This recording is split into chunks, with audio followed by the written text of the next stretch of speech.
Hey everyone, this is the official LEGO Ninjago Movie Cole's Quake Mech set. The big version. I say the big version because I have previously reviewed the polybag version that they actually released first as, I guess, almost like a teaser for the real deal. No comparison in size. This one was like just a little bit taller than a minifig, but compared to the big one, that is quite a significant difference. This is still not as large as it was built in the movie. It's definitely scaled down quite significantly from that. But for a Lego toy, it's pretty sizable relative to a minifig. And just to give you a little bit more context behind that in terms of size, kind of makes Garmadon's mech look like an underdog just in comparison in terms of overall mass. Garmadon's mech is a little bit taller, but definitely doesn't have the breadth. But here's the real surprise for me, is that Kai's mech, which is, again, not as large as it is in the movie, but still quite towering for a Lego toy, is not that much taller. And the overall kind of visual mass between Kai's mech and Cole's here is pretty comparable, I'd say. I think the next most important thing to talk about after size is how this big old mech is able to stand on a single tire. Obviously, in universe, they could use magic. It didn't actually physically exist. They could say it's all gyro controlled, so it's able to use computers to very carefully monitor its acceleration on all axes and get itself balanced at all times. But here they just use a cheater bar, a kickstand, to hold the thing up. And you know what? It's not as annoying to me as I kind of feared it would be. It doesn't really stand out when just looking at the whole thing from most angles. Only if you look at it directly from the back does it become kind of a super obvious, really noticeable thing. But here it's just a little, just a little helper around the back. And from most angles, you don't see it a lot. So I like that. However, kind of hiding it away a little bit as they did does come at a price. This does have a lot of width and it has a lot of mass. And so it kind of tips over easily. It has a little bit of range. It's not going to fall on its own. It's not balancing there. But if you're just playing with it, I mean, very quickly, if you're trying to get it on the wheel, very quickly you'll find yourself like, whoa, whoa, whoa. You need to have good control over this thing. The build, fortunately, is fairly sturdy. You can grab it from here. You can grab it from up under here. I think this is the most convenient place to hold it from. But once you put it down, you want to make sure that it's fully landed before you let go, especially if you start getting into kind of moving the arms around, getting them separated out pretty far relatively. It can start to get a little bit more unwieldy. It is nice that it has some arm articulation like that. You can rotate these forearms around. They're also able to flex almost to 90 degrees, and they can extend out fully. And you get fingers here, 3 main fingers and a thumb on each one, including 2 phalanges per finger. So you're actually able to get some more fine digital manipulation. You're able to, bend fingers around a lot more than you are able to with most Lego mechs. Most only have just one single piece that can be moved in and out per finger. So that makes it kind of feel and look a little bit more human in a way, even if you're not able to fully close up a fist. This is as closed up as it'll get, unfortunately, so that's just a little bit of a bad thing, if you will. But it does have these studs in here, so you can attach things to those studs if you want to.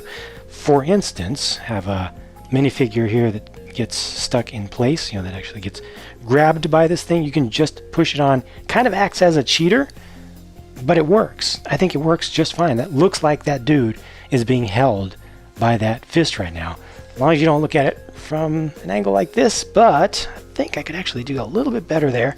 Move this over to this side. And I can close up the thumb a little bit more. Yeah, it's a little bit of a trade-off. Move the arm up. I think that's a little bit better. Looks a little bit more grabbed that way. There's also the ability to rotate the entire shoulder, which takes the whole arm with it. And this is a nice mechanism. It's kind of simple. It's kind of cheated as well. All of this is on a hinge. You can actually bring that up a couple of clicks if you want to. Bring it down. This is actually keeping it from falling down on its own. This little bar right here. So that's kind of a cheating point there just to keep it from always wanting to fall to the ground completely. But they have this nice large gear kind of turntable piece back here, and it just has two of these smaller gears that are on axle pins. The blue ones have friction, so that brings in the ability for this thing to hold its pose. The other one is on the other side. You can see that right there. So this is just rotating around, kind of working the opposite of the way a turntable normally would. In a way, it's just kind of rotated. That works on both sides. So articulation-wise, I think this is pretty decent. Obviously, there's not anything you can do with the leg, if you will. There's no motion there other than just spinning up this big old tire, which I believe is the tallest or largest diameter tire that Lego presently makes. You're also able to open up the cockpit section. All of this opens together, and inside of there you can fit Cole pretty comfortably, and he gets to grab onto a couple of pieces of vinyl in there, and those are actually on small turntables themselves, so you can spin them up, and Cole can be the baddest DJ on two turntables. This is an exclusive vinyl print, if you will, a record decoration that's placed on top of there. So if anybody is a collector of Lego records, you definitely want to get at least one of these from this set. These groups of speakers can be articulated forward and back, and you can also kind of move these smaller ones up and down just a little bit. I recommend leaving these up or maybe having them angled just a little bit forward, because if you bring this all the way forward, then you start to see more of the mechanism back here, which I think with the blue and yellow Technic pieces just starts to look a little bit busy. This is actually a nice little build with some interesting pieces, including the use of some of these pretty new 1x3 tiles with two studs. So the studs are mirrored just underneath there. It's a relatively recent piece that came out in the most recent season, and you have a little bit more that you can do over here on each of the shoulders. All of this is presently closed. That can open up to reveal the full speakers, and those are flick fire missiles. Each of those can be shot out from the back, so I'm not really flicking it properly here, but still works. Still works. So you have 4 of those. These up here are static. They're not able to be shot out, the ones on the top, but the ones on the base are. And you can see the back of that here, where the flick fire missile pieces, just the tails of them stick out. These banners are done pretty nicely. They just rely on stickers, of course, for their decoration, but I think they look good. I think the number of stickers in this set is very appropriate. I have just some here on the front, on kind of the fender there. Got one over here. Not really too much, and I think that the entire thing does not suffer at all in terms of its looks and level of detail, unless you leave these off up here. Leave those off and it does look kind of plain, but it's entirely up to you. The whole thing doesn't look great to me from the back. I think they could have done a little bit better here with the colors used, but I think that the designer or designers were coming up against the issue of budget, of parts budget, because to cover up some of this stuff, to make it look less busy, would require including more pieces, I think. Maybe these could have been black right here, but like this stuff, I don't know. I don't know if they could have done that much. I think it doesn't look too bad, but definitely could have been better for display purposes from the rear. It's funny, this is Cole's set, and yet I think his figure is not one of the more interesting ones that's included with this set. It's a good figure. It has the print on both arms or on the wrists. I think that his color scheme for the Lego Ninjago Movie is very good. It's just a well-executed figure in general. Maybe a little bit lacking in opacity of the print on the hip piece there. You go from kind of a brighter gold to a slightly darker gold. I don't know what's going on with that. Hopefully that's just a production error that will be fixed. On the right is Fred Finley, legendary reporter, who has just a perfect torso piece. I love that. He has the clip-on lapel mic there that's showing. It's a very useful torso that can be used outside of the context of the Lego Ninjago Movie. He has a unprinted, unpainted microphone piece, so just plain black there, also a useful piece for doing some custom stuff. And there's a little bit of print on the back, and of course Cole has his appropriate print on the back as well. Cole has two faces on his head, Fred does not. And there's a look at the other face that we were only seeing a little bit of before. Exclusive to this set is Misako as Lady Iron Dragon, a figure that should be absolutely awesome all over, and it almost is, but for the face. Now hopefully this is another case of just a production error in the one that I bought that hopefully will be fixed in others, but that face is not printed well at all. It almost looks like a knockoff.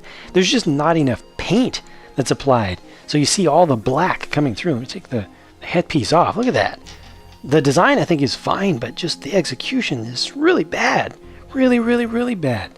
That's such a disappointment. I was really looking forward to getting this figure. Does not have an alternate face either, so you can't just swap it around. Hopefully not too many people will get ones that look like this. Hopefully that will get fixed. Her torso is pretty awesome. She has her unique piece for the shoulder armor and also the quiver on the back. That's all done in gunmetal gray. Her bow is just the standard one, done in black. She has an exclusive cloth piece, kind of skirt piece, and there's additional printing on the back. Fits with everything. Not as good, not as cool, I think, as the front, just not as much detail. The hairpiece is really good. Oops.